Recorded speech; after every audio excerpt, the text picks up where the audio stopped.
वक्रतुण्ड महाकाय सूर्यकोटिसम्प्रभं निर्विघ्नं कुरु मे देव सर्वकार्येषु सर्वदा। ओम गंगणपतये नमो नमः। जय माता दी दोस्तों, केरसा क्रिएशन फैमिली व्लॉग में आप लोग का स्वागत करती हूँ। कैसे हैं आप, ये बताने के लिए कमेंट में जय माता दी जरूर लिखिएगा, ओम गंगणपतये जरूर लिखिएगा। देखिए आज की जो वीडियो है वो है गणेश चतुर्थी को लेकर। बप्पा का आगमन सभी के द्वार पर होने वाला है। गणपति बप्पा जो आने वाले हैं सभी के घर पधारने वाले हैं। विघ्नहर्ता सभी के विघ्नों को दूर करने वाले हैं। तो सभी बहुत ही हर्षोल्लास से गणेश जी का अपने घर पर विराजमान करते हैं, उनकी सेवा पूजा करते हैं और उत्सव बड़े ही धूमधाम से मनाते हैं। वैसे तो हर महीने गणेश चतुर्थी आती है, पर भाद्रपद मास। माता दी दोस्तों, केशव क्रिएशन फैमिली लोग में आप लोगों का स्वागत करती हूँ। कैसे हैं आप, ये बताने के लिए कमेंट में जय माता दी जरूर लिखिएगा, ओम गंगणपतये जरूर लिखिएगा। गणपति बप्पा का आगमन सभी के द्वार पर होने वाला है। सभी के घर का विघ्न दूर करने वाले हैं भगवान विघ्नहर्ता श्री गणेश जी। तो गणेश जी सर्वप्रथम पूजनीय देवता भी हैं और सभी के विघ्नों को दूर करने वाले हैं। जिस भी घर में बप्पा का आगमन होता है, बप्पा उस घर का क्लेश दूर कर देते हैं और सुख समृद्धि से भर देते हैं। ऐसी मंगल कामनाएं करते हुए भक्त अपने घर पर बप्पा को स्थापित करते हैं। उनकी पूरी मन तन धन से सेवा पूजा करते हैं। तो भाद्रपद, वैसे तो हर महीने गणेश चतुर्थी आती है, लेकिन भाद्रपद की मास की गणेश चतुर्थी बहुत ही सर्वश्रेष्ठ होती है। ऐसा इसलिए क्योंकि इसी भाद्रपद मास के ही गणेश चतुर्थी के दिन भगवान गणेश का प्रादुर्भाव हुआ था। हमारे गणपति बप्पा का प्राकट्य हुआ था। तो इस वीडियो में जानेंगे कि गणपति जी अगर आप लाने की सोच रहे हैं तो आपको गणपति बप्पा की किस तरह की मूर्ति लानी चाहिए, उनकी सूंड किस तरफ होनी चाहिए, बाएं तरफ होनी चाहिए, दाएं तरफ होनी चाहिए। जब आप बप्पा की मूर्ति प्रतिमा को लेने जाते हैं तो किन सावधानियों को आपको ज़रूर से ध्यान देना चाहिए। अगर आप संतान की इच्छा रख रहे हैं तो आपको गणपति भगवान की कौन सी प्रतिमा लानी चाहिए जिससे आपकी संतान की जो चाह है वो पूरी हो पाए। तो गणेश चतुर्थी से जुड़ी हुई संपूर्ण जानकारी इस वीडियो में आप लोगों को दूंगी। वीडियो में बने रहिएगा। एक रिक्वेस्ट है, वीडियो को लाइक शेयर एंड सब्सक्राइब कीजिएगा और कमेंट में गणपतये जरूर लिखिएगा, गणपति बप्पा मोरया जरूर लिखिएगा। तो चलिए वीडियो शुरू करते हैं। सबसे पहले जानते हैं कि गणेश चतुर्थी 2024 में कब मनाई जाएगी। तो गणेश चतुर्थी, भाद्रपद मास की गणेश चतुर्थी 2024 में 7 सितंबर को मनाई जाएगी। दिन क्या है? दिन है शनिवार। अब चलिए जानते हैं, जब आप गणेश भगवान की प्रतिमा लेने जाते हैं तो आपको अपने साथ साथ कौन कौन सी चीज़ें ले जानी चाहिए। सबसे पहले आपको एक नया कपड़ा लेना है, लाल रंग या पीले रंग का आपको कपड़ा ले जाना है। एक नारियल ले जाना है आपको और तिलक किसी भी डिब्बी में करके ले जाइए। तिलक ले जाना है, अक्षत ले जाना है और पुष्प ले जाना है।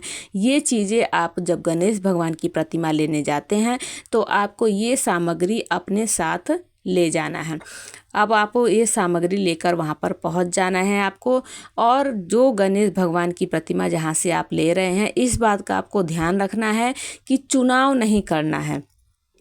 आप दूर से देख लीजिए, उंगली हाथ किसी भी एक प्रतिमा पर नहीं रखना है। ऐसा इसलिए कहा जाता है कि जिस पर आपने हाथ रख दिया वही आपको लाना होता है। तो इसलिए आप दूर से सभी प्रतिमाएं देख लीजिए जो आपके मन को भाएं। जो भगवान आना चाहते हैं वो ही आएंगे। तो अपने मन को दूर से उनको निहार लीजिए, देख लीजिए, फिर एक पर ही हाथ रखना है। उसके बाद चुनाव कर लीजिए और चुनाव करते वक्त इस बात का ध्यान रखिएगा कि गणपति बप्पा की जो सूंड होनी चाहिए वो दाएं तरफ होनी चाहिए। और इस बात का भी ध्यान रखना चाहिए कि नृत्य करती हुई गणेश प्रतिमा को आप अपने घर में नहीं लाना चाहिए और ना ही खड़ी हुई प्रतिमा लाना चाहिए। अगर आप घर में विराजमान कर रहे हैं, स्थापित करना चाहते हैं तो बैठी हुई प्रतिमा लाना है। अगर आप दुकान में कोई व्यवसाय है आपका, वहाँ पर अगर आप स्थापित कर रहे हैं तब आप खड़ी हुई प्रतिमा आपको गणेश भगवान की लानी चाहिए। इस बात का भी आपको ध्यान रखना चाहिए।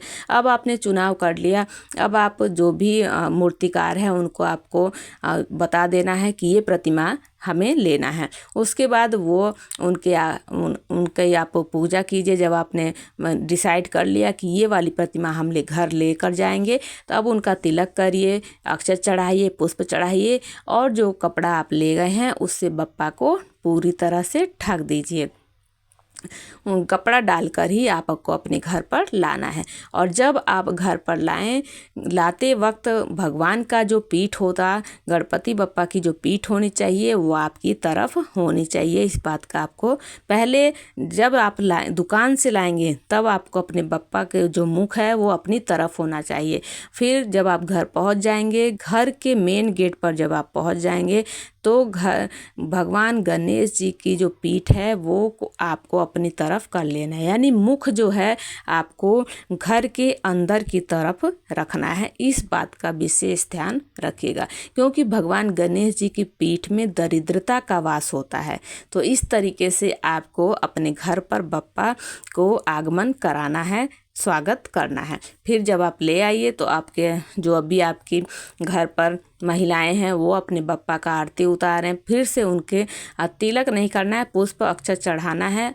मुख का जो कपड़ा ढका हुआ है उसे नहीं हटाना है। इस बात का आपको ध्यान रखना है। फिर आपसे उनकी आरती उतारिए, अक्षत पुष्प चढ़ाइए, आरती उतारिए, उनका आगमन कीजिए। इस तरीके से आपको, और जब आप प्रतिमा ले आएँ घर के अंदर तो आपको ईशान कोण में स्थापित करना है। इस बात को आपको ध्यान रखना चाहिए। अगर मान लीजिए जगह नहीं है तब आप उत्तर या पूरब दोनों दिशाओं में से एक दिशा में, लेकिन सबसे सर्वोत्तम होता है उत्तर पूरब का कॉर्नर यानी ईशान कोण में स्थापित करना। लेकिन अगर जगह नहीं है तो आप उत्तर या पूरब दिशा में भी स्थापित कर सकते हैं। इस बात को आपको ध्यान रखना है। फिर आप जितने दिन के लिए लाए हैं बप्पा को, कोई 1.5 दिन के लिए लाता है, कोई 2.5 दिन, कोई 1.25 दिन, इस तरीके से आप जितने भी दिन के लिए लाए हैं बप्पा का पूरे तन मन से 3 टाइम का उनको भोग लगाया जाता है। इस बात को आपको ध्यान रखना है। घर को अकेला छोड़कर नहीं जाना है। अगर आप संतान प्राप्ति की इच्छा के लिए बप्पा का आगमन अपने घर पर कराना चाहते हैं तो भगवान का बाल स्वरूप आपको लाना चाहिए। इससे आपकी जो संतान की जो चाह है वो बप्पा पूरी करते हैं। इन चीज़ों का आपको ध्यान रखना चाहिए। चलिए पूजा का शुभ मुहूर्त भी बता देती हूँ कि जब बप्पा का आगमन आपके घर पर हो जाए तो पूजा का शुभ मुहूर्त 7 सितंबर को दिन शनिवार को क्या रहेगा।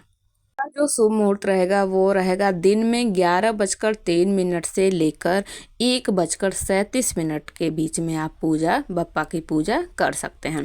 कई लोग 10 दिनों तक रखते हैं, अनंत चतुर्दशी तक भगवान की पूजा आराधना करते हैं, उसके बाद उनका विसर्जन कर देते हैं।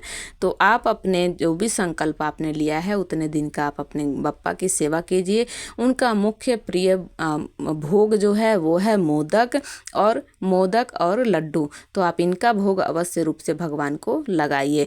पूरे जितने दिन आपने रखा है भगवान की पूरी, जैसे लड्डू गोपाल जी की सेवा करते हैं ऐसे ही अपने बप्पा की भी सेवा आप सभी को करनी है। आई होप आप लोगों को वीडियो पसंद आई होगी, हेल्पफुल रही होगी। या तो एक रिक्वेस्ट है, वीडियो को लाइक शेयर एंड सब्सक्राइब कीजिएगा और कमेंट में ओम गंग गणपति जरूर लिखिएगा। तो गणपति बप्पा मोरिया, मंगल मूर्ति मोरिया। तो चलिए वीडियो यहीं पर विराम देते हैं। मिलती हूँ अगली वीडियो के साथ। जय माता दी।